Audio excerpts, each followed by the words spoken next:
Peace FM 104.3. Who to meet Taki? Na papa de ye bisa nwumre ene se si a right to information bill da ho ye bill a mrahwedwafo agitum be ye act ne tumi ana emra ne hia na ye adwuma no omampani de ama ordinance si so eto sen na nyame na ye beda na se ma mini kan chia peace motiefo na me na mwase akwanye sa bill a wabodi 1999 ena wo draft ye o hanje se mfie duru mu asem ne yake na ekona ni na ba na chi saa enti ene mejiri so mampani na nado ye beba ne tim kwanse saa kwantintin na boboa no ena abewie na nso ene ye nkunimdie da ema democracy. It's a victory for democracy. Na any part original civil society groups mu media foi asofoni nkramofoni members of parliament gina ya memfie bionu ene adienya presidential assent no actually sampamu ye Ghana for mapa e sense na democracy no kwaye yenkosa lie enko to aba ade ya bregu esa say ye di omeyitika ye den ye dia ye den a esa Ghana ni ehunu na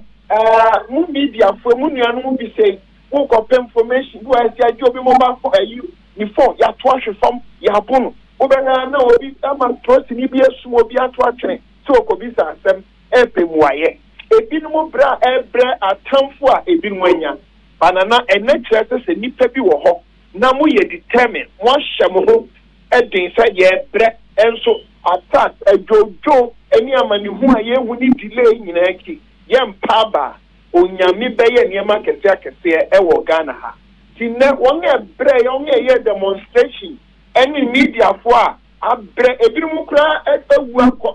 ansa nene adesi onyame nhira momoyiko nanso nana afena adwuma na hyase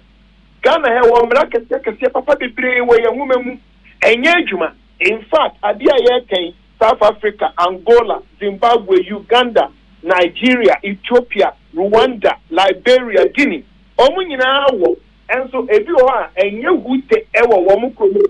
enti media misusi ase e bomodi man kyeretse